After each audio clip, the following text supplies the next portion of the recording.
नाज़रीन, पाकिस्तान जब से मारिज़ वजूद में आया है, हम यही सुनते आए हैं कि पाकिस्तान तारीख के एक नाजुक दौर से गुजर रहा है।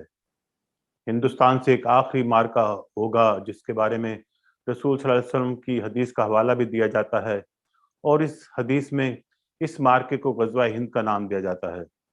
कोई ज़रा सी जारियत भी हिंदुस्तान की जानिब से हो जाए, एकदम एक तबका मैदान में आ जाता है कि गज़वा हिंद का वक्त आ पहुंचा, बस अब लाल किले पर इस्लाम का परचम लहराएगा।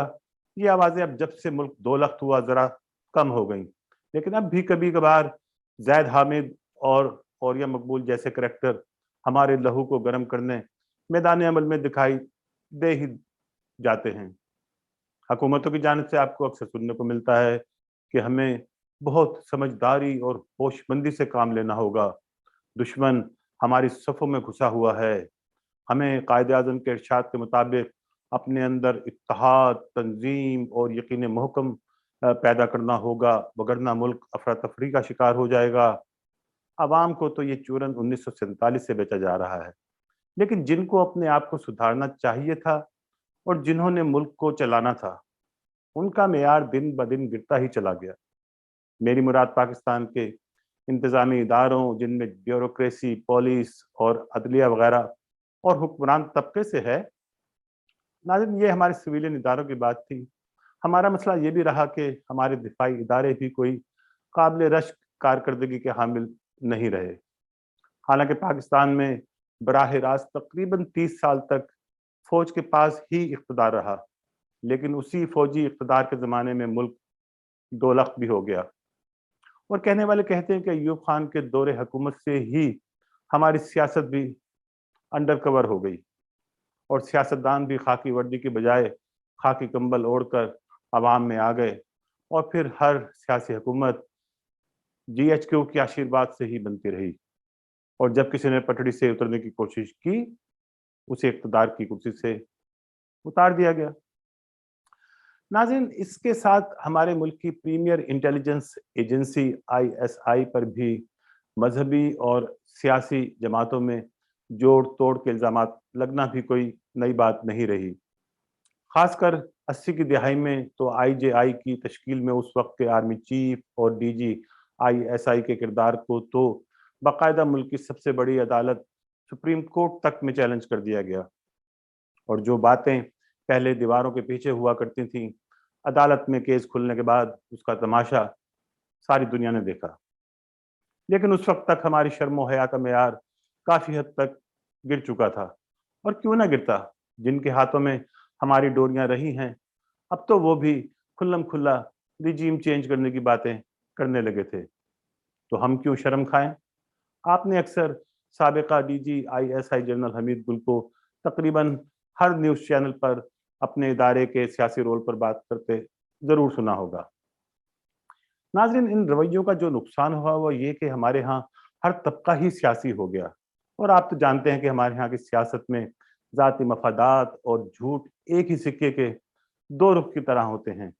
यानी जो जितनी कामयाबी से झूठ बोलकर अवाम को बेवकूफ़ बना सकता हो, वो उतना ज़्यादा कामयाब सियासतदान समझा ही नहीं, बल्कि बन जाता है। शरीफ खानदान की मिसाल हमारे सामने है। किसी ने कहा था कि मेरी लंदन तो क्या पाकिस्तान में भी कोई जायदाद नहीं। कोई कहता है कि अगर एक धेली की करप्शन साबित हो जाए तो मैं सियासत छोड़ दूंगा। किसी ने असेंबली में खड़े होकर कहा था, हजूर ये हैं वो जराए जिनसे लंदन के फ्लैट्स खरीदे गए। लेकिन नाज़रीन, इसी तरह अगर मौजूदा वज़ीर आज़म को भी देखें तो उन्होंने भी 2018 के इलेक्शन से कबल अवाम को ऐसे ऐसे सबक बाग दिखाए कि जैसे कहते हैं ना कि सावन के अंधे को ख्वाब में भी हरा ही हरा नजर आता है। तो खान साहब की बातों से उस वक्त पाकिस्तान के अवाम बेचारे तो आंखें रखने के बावजूद हरा ही हरा देख रहे थे, और अब वो सूरत हाल है कि अवाम को कुछ दिखाई नहीं दे रहा और हुक्मरानों को कुछ सुझाई नहीं दे रहा। हालात ऐसे बन गए हैं कि आगे खाई और पीछे गढ़ा।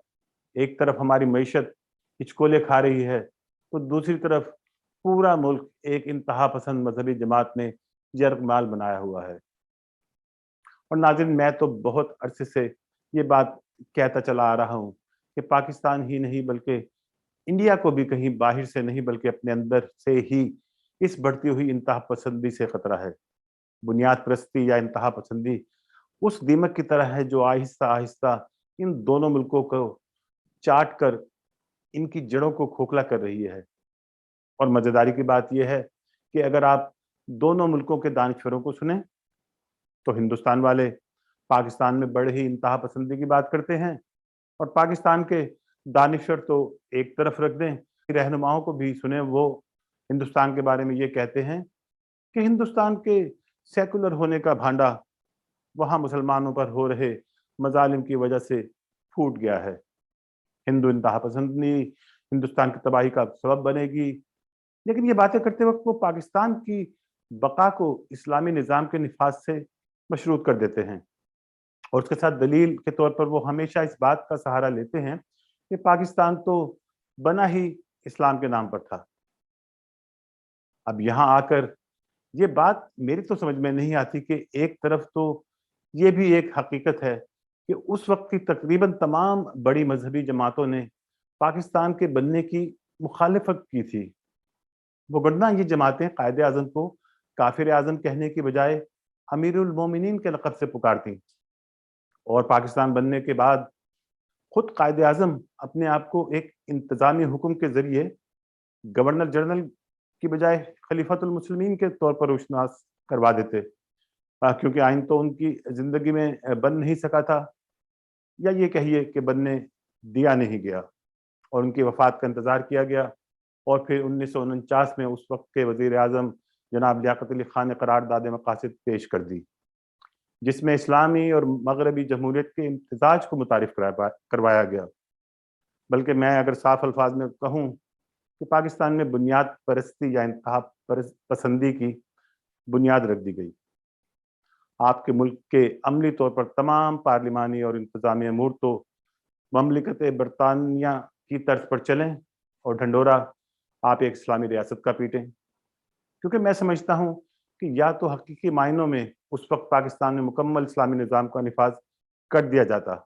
ये जो आधा तीतर आधा बटेर वाला फार्मूला था, जैसा मैंने कहा कि इसने पाकिस्तान में इंतहा पसंदी को फ़रोग दिया, और फिर हमारे एक मुजाहिद हुक्मरान मर्द मोमिन मर्द हक जनरल ज़ियाउल हक ने करारदाद मकासिद को 1973 के आइन में 8वीं तरमीम के जरिए मुकम्मल तौर पर उसका हिस्सा तो बना दिया, लेकिन जिस निज़ाम इस्लाम का वादा उनका भी था अपने 11 साल तवील इक़्तिदार में, जबकि वो हर सियाह सफ़ेद के बिला शिरकत गैर मालिक थे, इस इस्लामी निज़ाम को नाफिज ना कर सके। नाज़रीन, से ये बात समझ आती है कि इस्लामी निज़ाम का निफाज हमारे हुक्मरानों का सिर्फ एक नारा ही रहा है। मौजूदा वज़ीर आज़म भी हर वक्त पाकिस्तान को रियासत मदीना की तर्ज पर चलाने के दावे करते सुनाई देते हैं। उन्होंने भी रियासत मदीना की चंद अच्छी अच्छी बातें रटी हुई हैं, जो वो हमें सुनाते हैं कि कुछ ही सालों में रियासत मदीना ने रोमन और पर्शियन अम्पायर्स को शिकस्त देकर इस्लाम की सरहदों को 4 बड़े आज़मों तक फैला दिया। लेकिन वो मुसलमानों के हाथों मुसलमानों के उस खून को भुला देते हैं जो तीसरे और चौथे खलीफा की हुकूमतों के दौरान मुसलमानों के हाथों मुसलमानों का हुआ। 4 में से 3 खलीफा मसाजिद में मुसलमानों के हाथों ही शहीद करवा दिए गए। इमाम हसन जब 5वें खलीफा मुकर्रर हुए, उनके साथ क्या हुआ? उन्हें मुसलमानों ने ही जहर देकर शहीद करवा दिया, और यहाँ तक कि उनके जनाजे तक पर मुसलमानों ही की जानिब से तीर तक बरसा दिए गए। और करबला के मैदान में तो रसूल सल्लल्लाहु अलैहि वसल्लम के पूरे घराने को शहीद कर दिया गया, यहाँ तक कि 6 माह के मासूम बच्चे तक को भूखा प्यासा शहीद कर दिया गया। और खुद रसूलुल्लाह सल्लल्लाहु अलैहि वसल्लम के ज़माने में सूरह मुनाफिकून में हम देखते हैं कि मुनाफिकीन तो उस वक्त भी मुसलमानों में मौजूद थे। दूसरी तरफ अगर हिंदुस्तान पर नज़र डाली जाए तो वहाँ भी हम देखते हैं कि गांधी जी को एक इंतहा पसंद तंजीम आरएसएस के एक रुकन ने मौत के घाट उतार दिया, और फिर गांधी जी की लेगेसी जो सेकुलरिज्म पर बेस करती थी, आहिस्ता आहिस्ता उसे ख़त्म करके हिंदुस्तान में भी एक बुनियाद परस्त जमात जो आरएसएस की आइडियोलॉजी को फॉलो करती है, मेरा मतलब बीजेपी से है, उसे ताकत दी गई।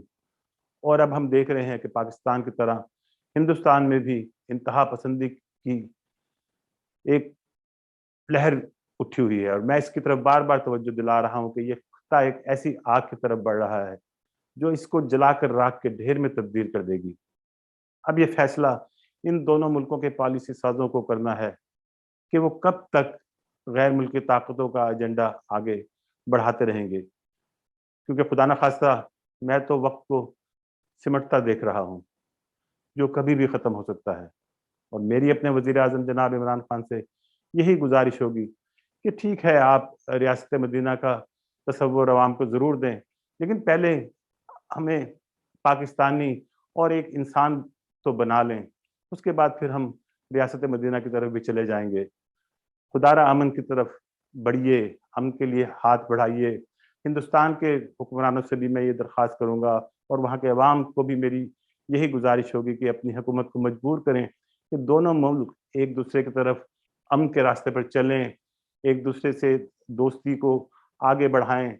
और ये जंग व जदल का जो माहौल हर वक्त जब से पाकिस्तान हिंदुस्तान आज़ाद हुए हैं हम देखते आ रहे हैं, खुदारा इसको ख़त्म कीजिए। खुदा हमारा हामी नासिर हो।